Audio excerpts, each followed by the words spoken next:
Good evening, ladies and gentlemen. Welcome to Calls. This is the 2025 Open Championship Initial Research Show. Hope you had a fantastic weekend for the double tournament week for the ISCO and the Scottish Open. Hopefully you played all of the Chris Goddard, played a whole lot of Matt Fitzpatrick, who I was really high on, Rory, and avoided the Sam Burns and a lot of other players that I was playing for the Scottish. The Scottish did not go well for me, but the ISCO was very good. Although it's a little frustrating. I'll get into it if anybody has any questions about the ISCO. But we are here for the Open Championship. It was a decent enough week, so I'm going to try and maintain my momentum for the last major of the year, the Open Championship at Royal Portrush. Let's get into it, shall we? All statistics provided tonight and every night are from FantasyNational.com. It is the best golf analytic tool out there for your money. Go check out FantasyNational.com. You will not regret it. In the description of the video, there are links to all the social media. First off, my X and Instagram, where tomorrow I will have some research regarding past champions of the Open Championship, some patterns they all share, and players in the field this week who also fit those patterns. So if you want to see the weekly research that I do if you want to see the research that I do every week on the PGA Tour, give me a follow at your preferred social media site. X is also where I place my weekly betting cards and top player usage in the DFS contest I play. That comes out every Wednesday after the DFS Tactics show, so you would have seen all of the Matt Fitzpatrick I was playing, all of the Sam Burns I was playing, Bobby Mack, all of that, and then you would have also seen what I was doing for the ISCO. So if you want to see those pieces of information every week, give me a follow over at X. Lastly, for social media, Gabe's handle's in the description. He writes a great article called The Fringe. Can't recommend it enough.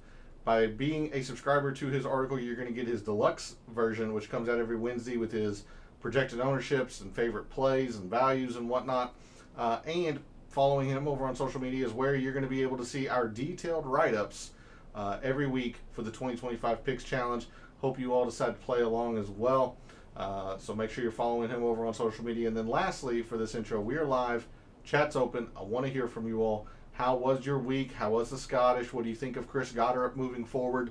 Who's your favorite early on this week for the Open Championship? And then, being another double tournament week, how much do you know of the Barracuda? All of that. So feel free to put your thoughts and opinions in the chat. If you're not able to catch the show live, put your thoughts and opinions into the comments. I'll always get to those as well. So let's get into it. Let's do our initial research for the 2025 Open Championship. And we are going to start, as we always do, on a Sunday evening over at the GCSA Tournament Fact Sheet. The 153rd Open Championship at Royal Portrush in Northern Ireland. My goodness, I can't talk. This is originally a Harry Colt design, so nothing to do with architect filters in Fantasy National, but it was renovated before the 2019 Open Championship, and it has been renovated again since. The 2015 renovation included 2 new holes that took some land from what I'll say is the alternate course at the property to make room for some more holes on the championship course.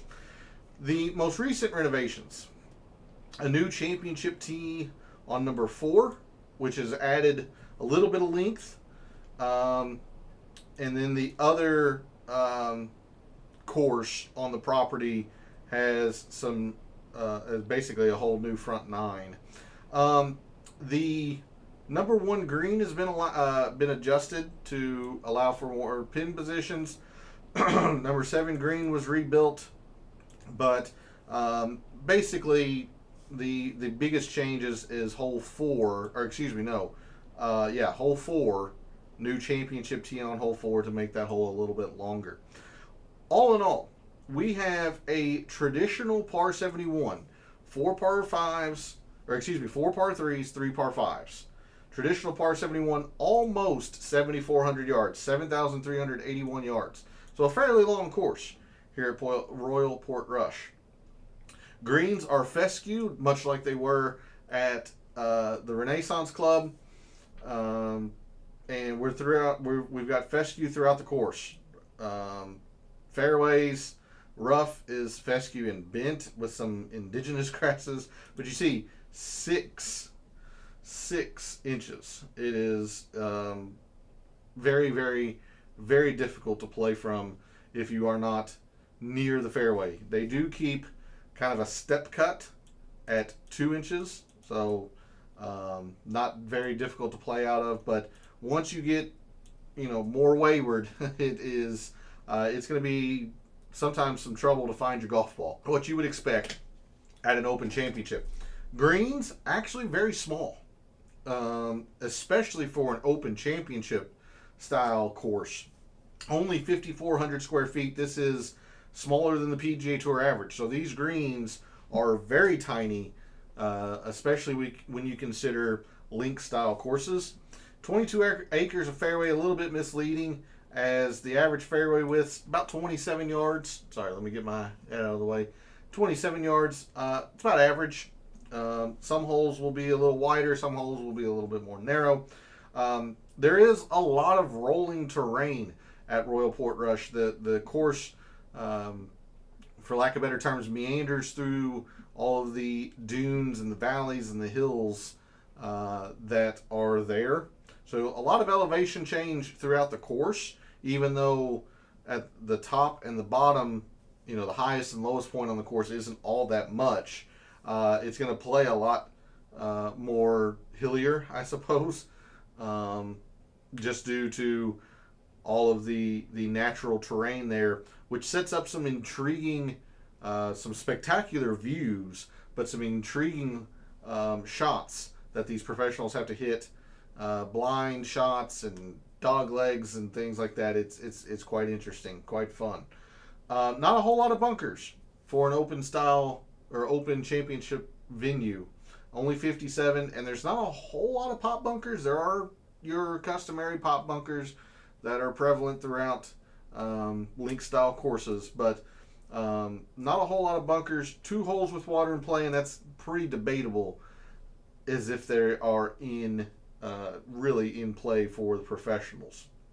So there's a look at the Open Championship venue from a tournament fact sheet standpoint.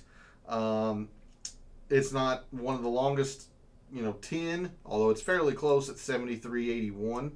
Not one of the shortest 5, obviously. Green sizes, it's not one of the largest. It's just outside some of the smallest this year. It has some of the fewest bunkers in play. With the GCSAA, technically this would be 2, as last week's Scottish Open was fescue as well. But there's a look at the tournament fact sheet. No architect filter in Fantasy National. Traditional par 71, fairly long traditional par 71, slow greens, and very, very long, difficult rough to play out of. So there's a look at Royal Portrush. We'll go to the Fantasy National page view. Take a look at the players in the field this week. The DraftKings has already put out a lot of their contests, so I went ahead and went to the salary page just so we can get an idea on things starting this week. Again, this is a major championship. The who's who of golf is here. Your live players, John Rahm, Bryson, Brooks, all of them, Tyrrell Hatton, combined with the PGA Tour, Scotty, Rory, Xander, Tommy, Shane Lowry, combined with the top of the DP World Tour. Everybody who's anybody in golf is here this week. With that being said, the DP World Tour, the DP World Tour players and the LIV players particularly will have quite a few lesser rounds because I only collect PGA Tour statistics. We'll hold off on doing some of this other stuff. Let's just go ahead and go straight into a course breakdown of Royal Portrush. Again, close to 7,400 yards. Now, as difficult as it played in 2019, you got to remember 2019 had a lot of terrible weather. Rainy, windy, what you would expect from an Open Championship. my first look at the forecast today looked pretty pleasant. So the course in of itself is pretty difficult, but it won't. As of the forecast now, it's not going to play as difficult as it did in 2019 when Shane Lowry won. He did go 15 under to win, but he was the only scorer in double digits. And then I believe the cut, let's see, so yeah, 74.70, that is what, +3? So right around +2 or +3 was the cut. But you see, I mean, the scores were pretty darn low considering how terrible the conditions were in 2019. I don't foresee that happening right now because there are a few scoring opportunities around here. There are 3 par 5s, which is not common for link style courses, particularly Open Championship link style courses. The easiest hole, par 5 second, played to more than a third of a shot under par. Not a whole lot of eagles, but just a good scoring opportunity. The par 5 seventh, I will say, is a risk reward par 5, considering it's close to 600 yards. Did yield an eagle at 2.5% of the time, but only played 0.15 of a shot under par. So players most of the time were a little bit more prudent. But if a professional was able to successfully attack the green in 2, they were rewarded with a very, very good opportunity at eagle. The other par 5, obviously the other easiest hole, plays to exactly a third of a shot under par. There are scoring opportunities around Portrush. A short par 3 played under par. Short par 4. There is indeed a drivable, I will say semi-drivable par 4 here, and I think it is the 5th. It is a massive dogleg right. Yeah, I think it's 384. It's a massive dogleg right, but the longer hitters can challenge the corner and potentially drive the green. Let's see. Some other notable scoring opportunities here. There is a mid-length par 4 that played right at par. And then I mentioned the short par 3. But for as easy as some of these par 5s are, there are some treacherous par 4s. The opening hole, as short as it is, only 427, played to 2/10 of a shot over par in 2019. 2/10, the hardest hole on the course, par 4 11th, 470, played to 4/10 of a shot over par in 2019. More than a third of a shot under par, quarter of a shot over par, 2/10. There were a lot of big scores to be had around Portrush in 2019. Whatever length is in the course, you have a couple of longer par 3s, actually 3 longer par 3s, 193, 201, 232. The par 5s are long, 568, 595, 529 is the shortest. And there's a decent slew of mid-length par 4s. So again, not the longest course you'll see, but very, very difficult. Strokes gained, we don't have for the 2019 Open Championship, particularly, sorry, wrong tab. Mostly, we don't have a lot of the around the green and the putting. We did get off the tee and approach, but as Gabe eloquently put it in his article, I'm a little skeptical of these numbers, considering we don't have the around the green or the putting. So we'll be able to take a look at this, but I'm not going to put all of my faith into these numbers, particularly because this is the only year that we've gotten strokes gained data for the Open Championship. So because of that, when we go to the early look file and we start doing the data dive tomorrow and all that, I actually removed the strokes gained because it is the only year that we've got any information, and I'm not entirely sold on it because these 2 columns are blank. Now what we do have, we didn't get any fairways, good drives, but we've gotten them in years, since. We did get some distance. We got some greens. but mostly it was the par 3s, 4s, and 5s that we'll really dig into tomorrow in the data dive to see how and where the difficulties of Portrush come in. But a little bit of a precursor to that, your strokes gained by hole by par, you see even these par 5s weren't necessarily the be-all end-all. It's very rare that you see par 5s not lead in strokes gained. It's actually the par 4s for your top 10s.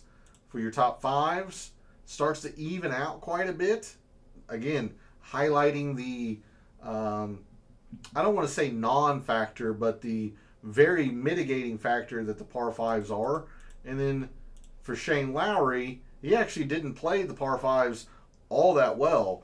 He really took advantage of the par 3s, or at least compared to the, his other players, really took advantage of the par 3s, played the par 4s really well, and then was somewhat, very modestly better than tour or the field average on the par 5s. You see, he was only 0.7 better than field average on the par 5s. He made his hay on the par 3s, 5.5, which was tied for the lead with a couple other players. So interesting. We'll get into that obviously tomorrow night in the Data Dive show. But that is a look at Portrush from the scorecard. We're going through the graphs now. No strokes gained by shot type at least. Hole composition. We have two mid-length par 3s, 168 and 193. And then the others being 201. So for some reason it's falling into this category. And then 232. We do have that, what I will say, semi-drivable for players like Rory, probably John Rahm, Bryson definitely. Players that decide to cut the corner on a dog leg can drive that green. So, semi-drivable par 4, a slew of short to mid-length par 4s. 6 of your 11 par 4s fall from 400 to 450, including the second hardest hole in the course, the opening hole, 427, but a slew of them, 443, 420, 446.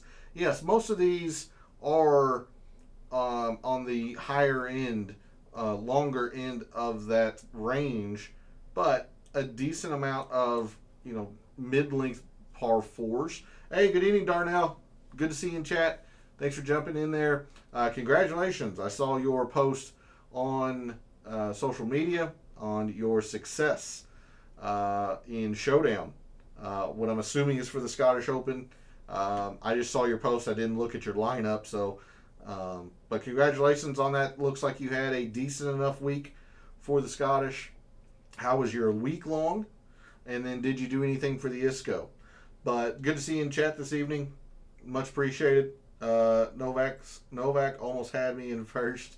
Yeah, my Scottish was not great. I mean, I played several, a lot of Fitzpatrick. I actually played quite a bit of Nicolai Højgaard, who ended up being very good. But overall, my Scottish was pretty poor. My ISCO was fantastic until Sunday. And so I am, the ISCO was good, but it was close to a year-making week for me at the ISCO. Like, tantalizingly close. And then everything fell apart today. Spawn and he miscut. See, somebody else was high on Spawn in chat Wednesday night, and I wasn't there. Cash and DFS, that's all you can ask. I didn't get much right for the Scottish Open. I got enough to where I accrued some of my money back. My big week was at the ISCO. Hey, Rose, good evening. Thanks for jumping in chat.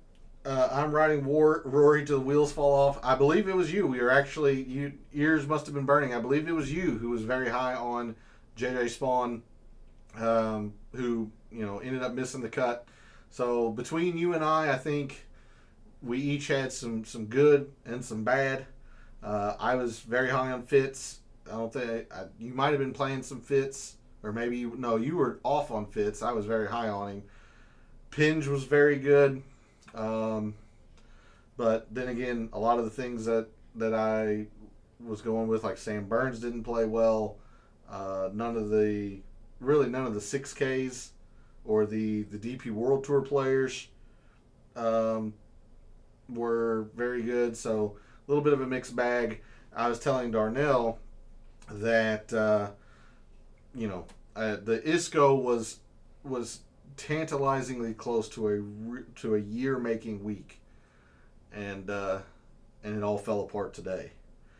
But long story short, going into Sunday at the ISCO, my DFS lineups were first, second, and fifth in those contests. In the contest for the ISCO, and it didn't go my way.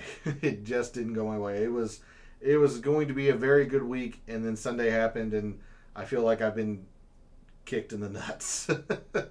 So we're gonna try and be a little bit better for the Open in the Barracuda, but I can't really complain considering it was a decent enough week. But it was good. It's good to see you in chat, Rose. Very, very much appreciated. We're just going through the course composition of Royal Portrush. There's been one slight change to the course. There is a new tee on hole 4, which has added some length. But otherwise, it is still the same Royal Portrush from Shane Lowry's win in 2019. Having said that, my first look at the weather forecast looks great, but things can always change. So it doesn't appear we're going to have the conditions that we did like in 2019, all the rain and the wind and the Open Championship feel of it. It doesn't look like we're going to have that at the moment. But coming back to the whole composition here at Royal Portrush, most of our par 4s, most of the holes in general, 6 of our 11 par 4s in this 400 to 450. 450 to 5, some few longer par 4s. We do have one short par 5 and then 2 mid-length par 5s. I had Goddard up as well once. So, I didn't play him a whole lot. He was pretty popular for his area of the price board. I did play him once. No surprise that lineup cashed. But the Scottish in general was not very good. But don't worry, I knew what you meant. He rated out well for me. I wasn't convinced that he was up for the challenge, and he proved me wrong. So I'll take that loss. I wasn't a big believer in Chris Goddard. So I was mistaken on 2019 that the cut line was +2, not +3. But again, the weather was atrocious that week. It is an Open Championship, so I wouldn't expect us to have a minus par cut. But based on the weather, it looks pretty good. So I would not expect a diabolical cut either. Maybe even or +1. Accuracy from 2019, much lower than the average tour event. Much, much lower. Now, how much of that is players not caring versus, their choice to lay up? Hard to say. But if you're too far offline, you are in some deep fescue. So I would have to think that players were at least conscious about trying to hit fairways. And to see it this low is pretty telling. Hey, Stewie, thanks for jumping in chat. Very much appreciated. Hopefully you had a good double tournament week. I don't know if you did anything for the ISCO, but hopefully your Scottish went well. Nice call on Fitzpatrick. I don't want to take too much credit because he was extremely popular. So it wasn't like this was an out of left field suggestion. But I've been high on Fitzpatrick basically all year, waiting for him to find his form. It looks like he's found his form. I'm actually a little bit more proud, I guess is the best way to put it, on the Nikolai Højgaard recommendation, considering how well he played, particularly on Sunday, to save some of the lineups that I had him in. But good to see you in chat, Stewie. Like I said, hopefully you had a good weekend, and we are ready for the final major of the year. You catch us as we are wrapping up a kind of a scorecard and graphical view of Royal Portrush from 2019. Don't know if you've seen, the only change really to the course at Portrush is that there is a new tee on hole 4 that has added some length. Was on Fitzpatrick but not Goddard. That was generally my sentiment. I played Chris Goddard once, so I mean obviously that lineup cashed. But as I was telling a couple others in chat, Stewie, I just didn't believe in that Goddard was ready to make that step, and clearly he was, and didn't win because of that. Again, because we don't have any strokes gained data, we don't have any green in regulation percentage data. Scrambling appeared to be pretty easy here. Again, because we don't have the around the green or the putting strokes gained from 2019, I am quite skeptical of this. We'll take a look at it, especially tomorrow in the data dive, but I'm wary of it. So we're going to have to make a lot of inferences still. And then 3 putts per round, about PGA Tour average in general. So there's a look at Portrush from a scorecard and graphical view. We'll come back to Fantasy National. I'm going to skip kind of off the tee and around the green, maybe even some putting for the moment. Let's just take a look at irons. It is an open championship. Iron play is always very, very important at links style courses in golf in general, but particularly links style courses. So long as it's been in 2025, your top iron players in the past 36 rounds in the field this week at the Open Championship: Scotty, Victor Hovland, which is something I got really wrong at the Scottish. I was nowhere near Victor Hovland. He ends up finishing, I think, top 10, at least top 15, so that ruined a lot of things for me. Shane Lowry, Sepp Straka, Colin, Akshay Bhatia, Daniel Berger, Hideki, Patrick Cantlay, and Bud Cauley. You had him because he's been playing pretty well. In all fairness to Chris Goddard, I think he's got to be in the Open Championship. I guess it hasn't been updated, but we'll go to his page just very, very quickly. Like, he's been playing really well. Several top 30s, which you might argue top 30s aren't anything special, but like look at the ball striking in particular. Like, he's been very good lately. He's made some improvements around the green. Obviously, we don't have the Scottish in here yet. He's not going to be a good putter. That's not who he is. He's more of a ball striker, but he's been playing well. Talk about being late on somebody. Yeah, I mean, I was shocked to see him rate so high whenever I was going through all the Scottish Open stuff last week. But, in all fairness to Chris Goddard, in the last 7 events, counting the Scottish when it comes in here, he hadn't finished outside the top 30 except for a miscut at the Canadian Open when he lost a lot on the greens. Otherwise, he's been pretty solid. So, Rose, you gotta. Hopefully, you've had success playing Chris Goddard, considering how well he's played lately. How does he putt on slow greens? That's so hard to say, Stewie, because he's never been in the Open Championship. I don't think. I always forget I have to put the Open. Yeah, he's never been at an Open Championship. The Scottish was the first. This is the first year he's at the Scottish Open. It's hard to say, and that's another thing too that I am just a little bit kind of wary on, because we just don't have a whole lot of data surrounding slow greens. That is not American style golf.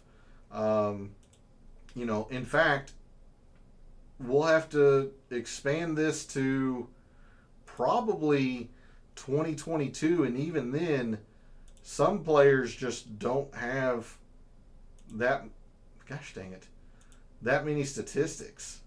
2023 and then 2022. Like the only courses that are considered slow, and I went through this last week for the Scottish, we'll do it again this week. Like Cocoa Beach, host of the Puerto Rico Open, Corrales, El Camaleon, the former host of the Mayakoba, El Cardinal, all of these Caribbean coastal courses.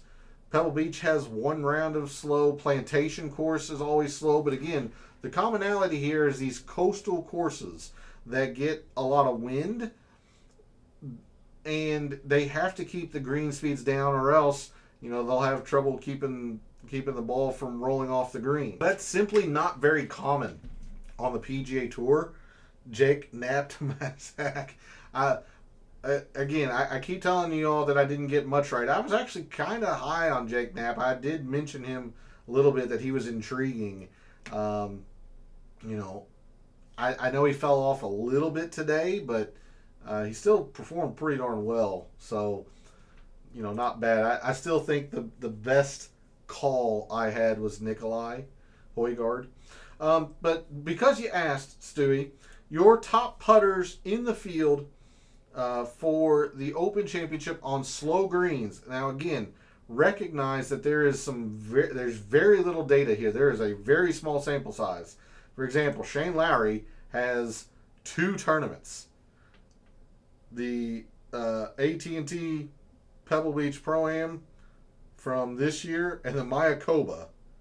I mean, very, very little rounds in terms of sample size. But in that sample size, your top putters on slow greens: Denny McCarthy, Sung Jae, Taylor Pendrith, Cam Smith, John Rahm, Akshay Bhatia, Adam Scott, Nico Echevarria, Justin Rose, and Sahith Theegala are your top 10 in terms of putting on slow greens, or what Fantasy National has classified slow greens. Well, we do all know that if you're a poor putter, you tend to putt better on slower greens. So we get some information from that category, I guess. See, I've heard mixed reviews isn't the right word, critiques, I guess, in that slow greens, because players have to hit it harder, that it allows more of an opportunity for their flaws to come out, like Morikawa, for example. So I'm not an agronomist, and I'm definitely not a PGA Tour professional, so I can't tell you if slow or fast greens, may even the playing field for putting. I've heard both, just being honest. So I've heard both. I mean, again, Denny McCarthy's just an all-world putter, so it's hard to gain any insight from that. Cam Smith's generally a very good putter. I'm a little surprised to see John Rahm here, because he's generally much better when it's fast. Like, think of his U.S. Open win at Torrey Pines and things like that. I had both top 10. The twin came through. Yeah. So it's just, I hate to be so non-committal, but I would rather be honest and say I don't know than to try to bullshit you an answer. And you're right there, Stewie. Putting is, that's why I try not to predict putting, because it's almost impossible to predict. Denny McCarthy, for as much as he's one of the best putters in the world, he will have bad weeks, and when he does, generally doesn't go well for him. So it's such a fickle statistic. That's why I try to put a lot of my focus in the ball striking, particularly the irons. Anyway, there's your top putters on slow greens. The only other, because it's an initial research show, we'll really dig into it tomorrow in the data dive, but because we have so many par fours falling between, I exit out of the breakdown, and then we'll go to Royal Portrush. Because we have so many par fours in this range here, it's not going to be an exact science, but this calendar year, so as long as it's been this calendar year, I will go to all rounds just to see. I'm going to sort on par 4 totals, but we're mainly interested in these two here, the 400 to 500. So somebody like Scotty, 2nd and 1st. Justin Thomas, 11th and 8th. Like Tommy, he's been first at the shorter, like the 400 to 450. He's been good, but not great at the 450 to 500. Some other notables here, like Aaron Rye, Michael Kim, 18th and 2nd here, Nick Taylor, Shane Lowry. Rest of these are either, kind of good in both or elite in one and bad in another, like Ludwig. Ludwig's been atrocious from 400 to 450, but he's been excellent, elite even, 450 to 500. You won with the Eagles, you were right. Yeah, there were a few to be had, and again, it was all based on that forecast, Rose, last week. So just to fill in the rest of the viewers, just very quickly, Rose and I had, I don't think there was ever a formal bet, but we had a gentleman's agreement that Rose was going to take the under on total Eagles for the Scottish Open. I was going to take the over, and because that forecast was very calm by Scotland's standards this time of year, I thought the course was going to play pretty easy. It didn't play as easy as I thought it was going to, but I figured the elite of the PGA Tour, and the DP World Tour guys that were informed, again, like Marco Pinge, I felt like there were going to be a few Eagles, so I will take a slight 1-0 lead in our wagers between each other, Jose. Tommy disappointed me last week big time. I mean, he played okay. What did he finish? He finished outside the top 20, but considering how devastating that Travelers loss was, and I mentioned this last week as well, that I was going to play a little bit of Tommy, but I wanted to see how he bounced back from that. I mean, from that loss, because sometimes players win tournaments, and you can argue that Keegan won the Travelers. He stepped up, made an approach, and made a putt, but Tommy had that tournament in hand, only to let it slip away. So, he lost it too. I wanted to see how he bounced back. If he would have missed the cut, then I'd be very, very worried. I think Tommy is going to be fine next week, all things considered. We'll take a look and see if a wave advantage develops. We'll dig into it more tomorrow night in the data, but I don't see any reason to shy away from Tommy after the Scottish Open performance, considering what he was coming off of at the Travelers. Is how I'm approaching that. Very quickly, we can take a look at the historic conditions, but this is going to be all of the Open Championships, not just Portrush, because we've only seen Portrush one time in the statistical era. We've seen Portrush twice. Well, I haven't seen it. Some people have seen it. Back in 1953, I think it was in the 50s, when the Open Championship was played at Royal Portrush. Obviously, we didn't have strokes gained and statistics and computers and all that stuff. So in the statistical era, we've only seen Portrush once. That was 2019, and the weather was atrocious, rainy, windy, cold, all of that. But it is an Open Championship. With the exception of St. Andrews in 2022, it's fair to expect at least a good challenge. You might get some rounds of average if the wind really stays down, but it's a major. You're probably looking at difficult. I don't think that's any shock or surprise to anybody. Like I said, if the wind lays down, you might get a few rounds of average, but more than likely, it's probably going to be difficult. So because of that, the only other thing we can look at, and I could have done this earlier, but we're getting to it now. When rounds have been difficult relative to par, if there's enough data for 2025, I'll stick to 2025. I don't think there's going to be, though. Yeah, let's go 2024. This might be a little bit more data than what is necessary in terms of sample size, but Your top performers when rounds have been difficult relative to par: Scotty, Rory, Corey Connors, and again, he was another player that I was interested to see how he fared, considering he was coming off the wrist injury. I wasn't too impressed. I know he made the cut, but he finished pretty far down on the leaderboard. So, despite the fact that Open Championships, I would imagine Corey Connors plays Open Championships pretty well.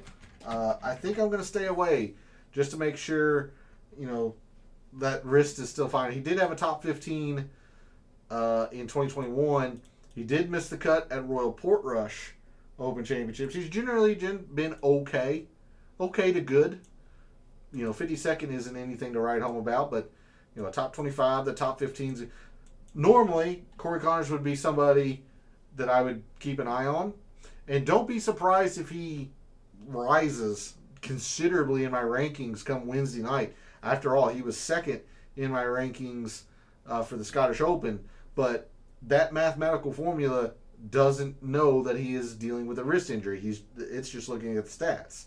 So I'd be a little, gosh dang it, I didn't mean to do that. I'd be a little bit wary of Connors, considering he's coming off that wrist injury. But there's your top performers. Oh, I'm sorry. Scotty, Rory, Connors, Henley, Bryson, Xander, Ludwig. Again, another player that I got wrong. I hadn't been impressed with Ludwig lately, and he comes out and shoots, finishes top 10 or whatever he did. Played extremely well. Morikawa, Ryan Fox, and Keegan are your top 10 when rounds have been difficult relative to par. Okay, we looked at historic conditions, took a look at who some of the best players are when it's difficult. Again, this is a major. You have to expect it's going to be difficult. Let's go to the tournament history. This is strokes gained total at Open Championships. Now, this is going to go back to 2019. I generally only go back 5 years. For the Open Championship and other majors, I go all the way back to 2012 because those courses rotate, other than the Masters. Those courses rotate. So in the past 5 Open Championships, your strokes gained total leader is Shane Lowry. Of course, winning last time at Royal Portrush in 2019, but also finished top 10 last year. Also has another top 15. He's been very good at Open Championships. Thoughts on Sepp?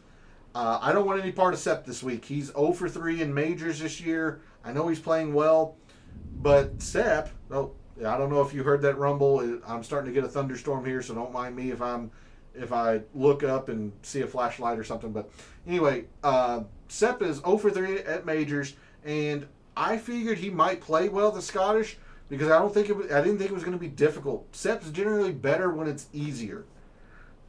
He has not been good at Open Championships specifically. He did finish runner-up 2025, but I love this week Open Championship and the core. Yeah, there's something special about Open Championships. But Sepp's generally, take a look at Sepp's best performances lately. Now the Memorial's tough. I'll give you that, Stewie. But he also gained 5 on the greens. He's good, but he's not great putting. So that's a little bit concerning there. The Truist, I don't think anybody is. I don't think Philly is striking fear into players. So that was fairly easy. His win at the Amex, that is a birdie fest through and through. That is very easy. AT&T has lost a lot of its punch, I guess, from over the years. API is difficult, but then again, he putt very well. That I'm just, again, PGA miscut, US Open miscut, Masters miscut. Despite a lot of very solid performances surrounding them, and I don't want any part of Sepp this week. I just don't. I'm sorry. We've been burned by him before. I wouldn't fall into that trap. Not so sure it's my stomach. Could be right. I haven't had much to eat this week. Or today. This week. Goodness gracious. That sounded awful. I haven't had much to eat today, so it might be my stomach. You might be right. But there is a thunderstorm out. Again, coming back to your top performers at Open Championships the past 5 years. Shane Lowry's technically your strokes gained leader, but your most consistent performer has probably been Jon Rahm or Xander. You see, they're very, very close in terms of performance. Xander, our defending champion. Jon Rahm's just been extremely solid, except for a middling T34 in 2022. Spieth has been very good at Open Championships. There's Tommy, very popular player. He did miss the cut last year. Having said that, there was a very distinct good half and bad half of the draw last year. Tommy was on that bad half. Rory was on that bad half of the draw. A lot of big-name players missed the cut simply because they were in the bad half of the draw at last year's Open Championship. Very good, Stewie. That's very good. Well done. You gotta laugh out of me. Scotty has been very good.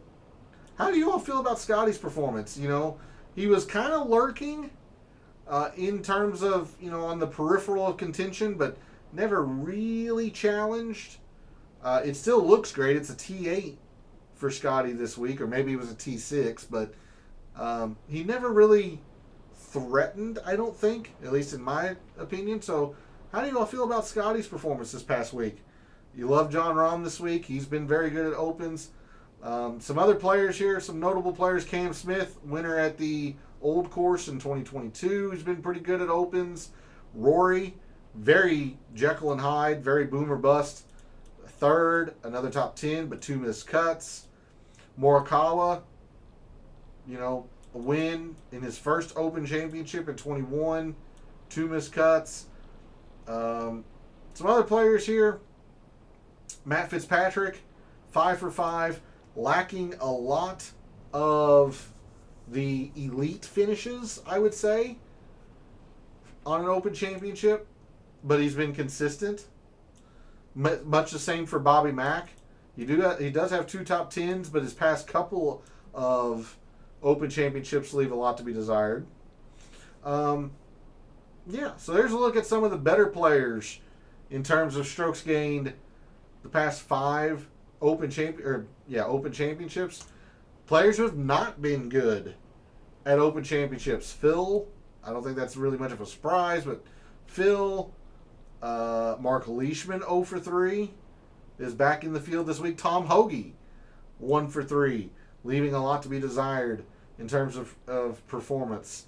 I think he's lost the killer instinct. I think it's still there. I think, in my opinion, again, I'm not close to Sky. It's not like I talked to him or anything, but I think that hand injury in the offseason, considering he wasn't able to prep and stuff like normal, I think that affected him a lot more than we probably think. Notable, at least for me, because I'm generally high on the player, Denny McCarthy's 0 for 2 in Open Championships. So, you know, despite the fact that he's the number 1 putter on slow greens, doesn't seem like putting might be all that big of a deal for Open Championships. Don't trust Morikawa as far as you can throw him. Again, something else that I mentioned last week, and I didn't play any Morikawa because I wanted to see how him and his new caddy Billy Foster got along. It didn't look great the first time, but there's always an adjustment period. I'm generally in agreement with you there, Stewie, though. I don't trust Morikawa. I should say. As much of a breakout Marco Pinge had this week. He's 0 for 2 Open Championships. Aldrich has only played in 1 but missed the cut. Trying to find some notable names here. Ben Griffin 0 for 2. McNeely's only 0 for 1. Sadiq Tagala 1 for 3. Not very good in Open Championships. Harris English. Talked about Harris English quite a bit last week and how he really catapulted up in my rankings, surprisingly for me. 2 for 4, leaving quite a bit to be desired in terms of finish. So he hadn't been great at Open Championships. Keegan, 0 for 5 in the past 5 Open Championships. So you have to come up with a reason on why this one will be different. The obvious one being he's trying to play his way onto the Ryder Cup. I get it, but He's not been good at Open Championships lately. I never draft Miss Mora. Yeah.